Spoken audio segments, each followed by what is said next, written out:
আল্লাহ তাবারক ওয়া তাআলা তার পরের আয়াতে বলছেন ওয়া কুল্লা শাইইন আহসাইনাহু কিতাবা। আল্লাহ তাবারক ওয়া তাআলা বলছেন আমি সমস্ত কিছু সংরক্ষণ করে রেখেছি লিখিত ভাবে।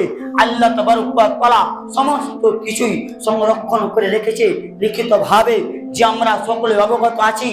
প্রত্যেক মানুষের কাছে দুটি করে ফেরেশতা থাকে, একটির নাম হচ্ছে কিরামান আর একটির নাম হচ্ছে কাতিবিন। কিরামান তাকে ডান কাঁধে আর কাতিবিন তাকে বাম কাঁধে। আর কিরামান আমরা যতগুলো ভালো কাজ করি এই কিরামান লিখবে, আর কাতিবিন আমরা যতগুলো অন্যায় কাজ করি, যতগুলো খারাপ কাজ করি এই লিখবে। তাহলে আল্লাহ তাবারক ওয়া তাআলা বলছেন আমি সমস্ত কিছুই সংরক্ষণ করে রেখেছি লিখিত ভাবে। তাহলে আমরা কেউ ছাড় পাবো না। দুনিয়ার বুকে যদি আমরা সীমা লঙ্ঘন করি, দুনিয়ার বুকে যদি আমরা ফাজলামো করি, তাহলে কেউ ছাড় পাবে না। আল্লাহ তাবারক ওয়া তাআলা আরো বলছেন ওয়াকুল্লা শাইইন আহসাইনাহু কিতাবা ফাযুকু ফালান নাযিদাকুম ইল্লা আযাবা। আর আল্লাহ তাবারক ওয়া তাআলা বলছেন আর আমি তোমাদের আযাবকে বৃদ্ধি করতেই থাকবো, আমি তোমাদের আযাবকে বাড়াতেই থাকবো। দুনিয়ার বুকে যদি কোন চোর ধরা পড়ে, চোরকে যদি কেউ মারে, প্রথমবার যত মেরেছিল তার পরের বার যদি মারে তার গতি তার তেজ কমতে থাকবে। প্রথমবার যে জোশ নিয়ে মারছিল তার পরের বার যত মারবে তত জোশ থাকবে না, তত শক্তি থাকবে না।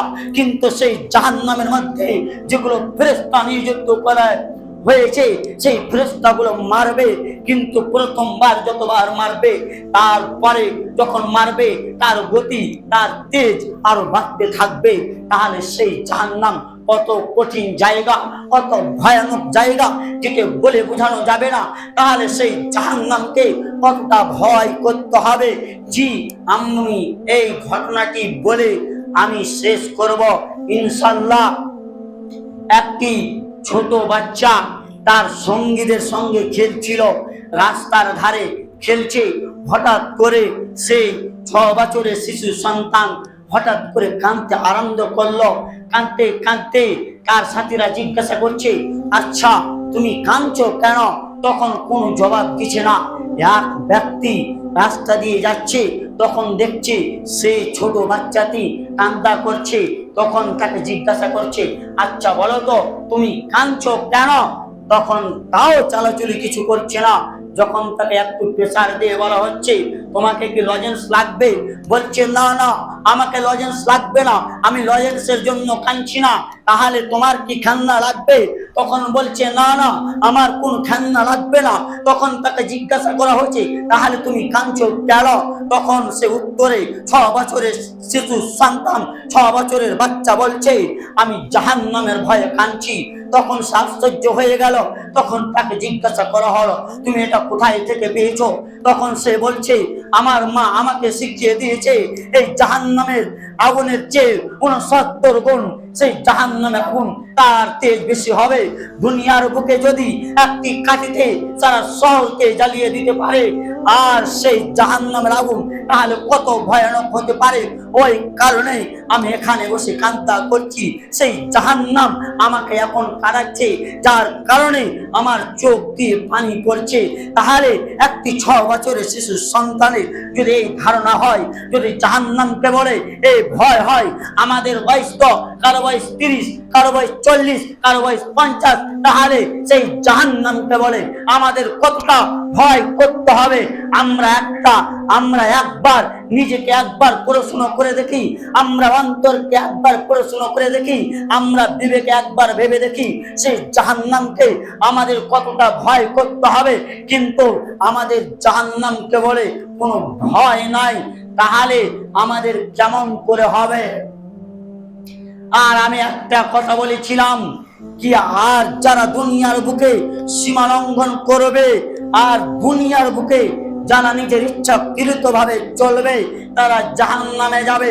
হাদিস বর্ণনা করছে আবু হুরায়রা আন আবি হুরায়রা রাদিয়াল্লাহু তাআলা আনহু قال قال رسول الله صلى الله عليه وسلم حجبت النار بالشهوات وحجبت الجنة بالمقارب। আবু হুরায়রা বলেন রাসূল সাল্লাল্লাহু আলাইহি সাল্লাম বলেছেন জাহান্নামকে ঢেকে রাখানো হয়েছে, জাহান্নামকে ঘিরে রাখানো হয়েছে মনের প্রবৃত্তি বাসনা কামনা দ্বারা, আর জান্নাতকে ঘিরে রাখানো হয়েছে বিপদ মুসিবত কঠিন দ্বারা। তাহলে আমরা বুঝতে পারলাম জাহান্নামকে ঘিরে রাখানো হয়েছে নিজের ইচ্ছাকৃত দ্বারা। মন যা চাইবে আমি তাই করব, আমার মন চাইছে আমি নেশাদার দ্রব্য পান করব, আমার মন চাইছে আমি সুদ খাবো, আমার মন চাইছে আমি ঘুষ খাবো, আমার মন চাইছে আমি মারামারি কাটাকাটি করব, আমার দাপট রয়েছে, আমার শক্তি রয়েছে, আমার মন চাইছে আমি তাকে জেলে দেব, আমি তাকে মারব, আমি তাকে ধরব, আমি পরের জমি দখল করব।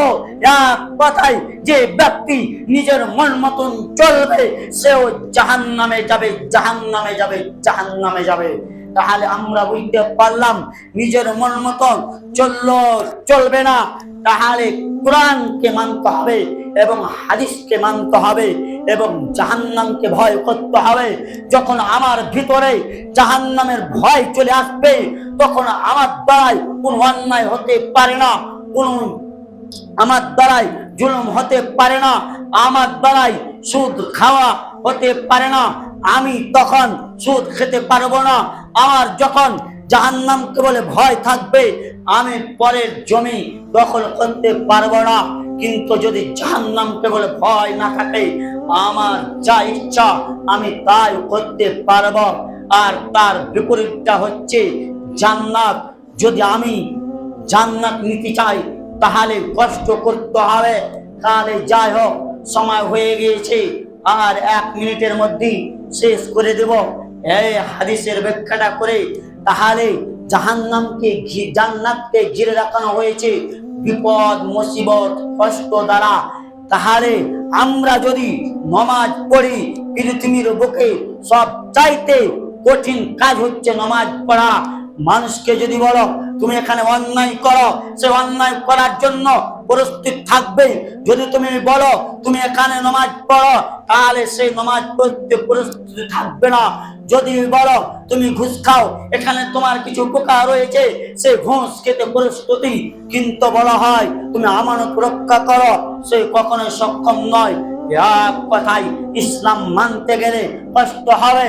যখন মানুষ নামাজ পড়বে তখন কষ্ট হবে, যখন মানুষ রাত্রে উঠে নামাজ পড়বে তখন কষ্ট হবে। শুধু তাই নয়, ইসলামকে যদি মানতে যায় তাহলে কত বিপদ আসবে যা বলে বোঝানো, মুখে বলে বোঝানো সম্ভব নয়।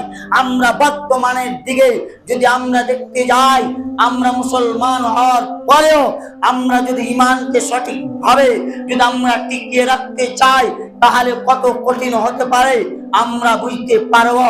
এই মুসলমান হওয়ার কারণে আমরা কত বড় অপরাধী হয়ে আছি যা বলে বোঝানো যাবে না। আমরা সকলে বুঝতে পারছি, আমার চাইতো আপনারা হয়তো বেশি জানেন। যাই হোক, সময় হয়ে গিয়েছে। আল্লাহ তাবারক ওয়া তাআলা আমাদের সকলকে জেনে জাহান্নামকে বলে ভয় করার তৌফিক দান করেন। সকলে বলে আমিন। এ বলে আমার বক্তব্য